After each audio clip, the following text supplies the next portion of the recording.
Unforgettable stories out of Western Jamaica from the scrapbooks of Adrian Freighter. Based on a 2022 poll done by a reputable Jamaican pollster Dan Anderson, 80% of the Jamaican population oppose the homosexual lifestyle and wants a bugger law which criminalizes the practice to stay in place. The fact that most Jamaicans reject homosexuality is not surprising. As being a predominantly Christian country, it is not difficult to understand people siding with the Bible's position on buggery.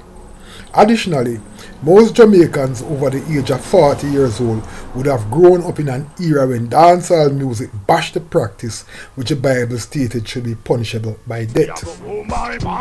Persons who have tried to normalize the practice have paid a heavy price. In 2013, popular Montego Bay-based cross-dresser Dwayne Gully Queen Jones was beaten to death at a party in the parish. And in that same year, two men who were accused of being gays were lynched in Providence Heights in Flanker in what a neighbor described as two fish get fried. It is a known fact that many homosexuals, especially men, have had to flee Jamaica for other gay-friendly countries because they realized that straying into the wrong neighborhood in Jamaica could see them getting the treatment that was meted out to Gully Queen. In 2012, Tracey Dawkins, a female student from my time as a teacher at St. James High School, became my friend on Facebook. Naturally, I was quite happy to accept her friend request. I remembered her as a very good student who had done quite well for herself in the world of fashion and entertainment after she graduated.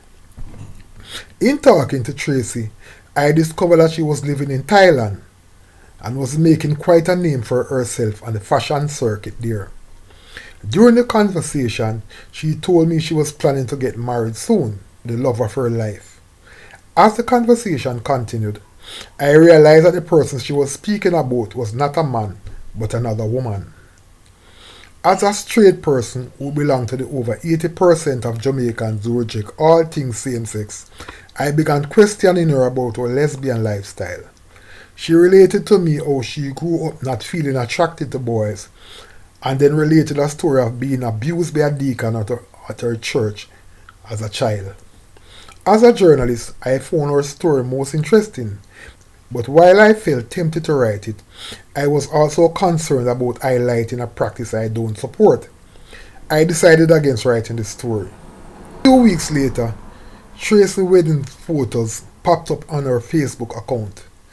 She had done what she said she would do, marry a girl. I knew such a story would generate much attention here in Jamaica. Previously, she had indicated to me that she would like to tell her story, so I contacted her to find out if she was still interested. In this edition of Lest You Forget, I will share the story I wrote from the talk I had with Tracey. It was published in the Sunday Gleaner of December 2, 2012, under the headline, Jamaican Marries Lesbian Lover. Bashy wedding in Thailand leaves local model happy. As a child, Tracey Dawkins often struggled with her identity. She knew she was a girl, but unlike her peers, who began to show interest in boys in their teenage years, she was attracted to girls. After leaving Jamaica more than a decade ago and experiencing life in countries such as St. Martin and Thailand, the former Miss Jamaica World contestant, who had a successful modeling career locally, shed her Christian upbringing and fully embraced the lesbian lifestyle. Last week, the free-spirited Dawkins, who is now a successful fashion model in Thailand, married her lesbian lover, Lisa, also a Caribbean national, in what she described as an experience laced in love. I have never been happier in my life, said Dawkins, who once hosted a popular entertainment program on a community television station in her Montego Bay, St. James hometown. As a child, I wanted to travel, fall in love, and get married to the right girl, and that is exactly what has happened. When she was reminded that the vast majority of Jamaicans would be offended by her lesbian nuptial, Dawkins said most Jamaicans are hypocritical as the country is being ripped apart by crime and violence, yet Jamaicans are behaving like homosexuality is the only sin. I grew up in the church, and at the tender age of 13, I was molested by a deacon, alleged Dawkins, a graduate of a prominent high school in St. James. Today, men are raping 8-year-olds in Jamaica. People are being murdered daily, and yet all the people seem to be concerned about is beating and humiliating people with same-sex lifestyle, declared Dawkins. I now live in Thailand, a Buddhist country of 70 million people, continued Dawkins. Nobody cares about your sexual orientation. You are judged by your contribution to the development of the country. And guess what? The crime rate here is almost zero. The people here have their priorities right. In reflecting on her teenage years in Jamaica, the outspoken Dawkins, who appeared on several music videos and radio and television commercials in the 1990s, said she was forced to establish relationships with men to hide her sexuality. I used to talk to boys. I even had quite a steady boyfriend at one time, said Dawkins. However, on the side, I had a few affairs with girls, which I kept secret. After leaving Jamaica for St. Martin in the 1990s, before moving on to Thailand, the Aeronautics Business and Technology College graduate said she felt at home in both countries as the people there exhibited the kind of tolerance to lesbianism which could spark hostility in Jamaica. Except for my mother, who only seemed to have a problem with me being a lesbian when I'm in Jamaica, I don't think anybody close to me is either surprised or disappointed with the life I have chosen, said Dawkins. Basically, I don't care how people feel. I am happy, and that is what is important to me. Despite being in a same-sex relationship, Dawkins is harboring thoughts of one day mothering children of her own. According to her, her partner is quite comfortable with the idea. We are thinking of using a sperm bank, said Dawkins.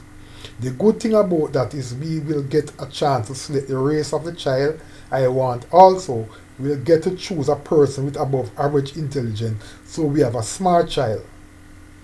In looking back on her wedding, which took place in a luxury boat with all the trappings of a traditional wedding, Dawkins said it was an unforgettable experience which has left her bubbling with delight. It was a beautiful experience, the wedding of my dreams.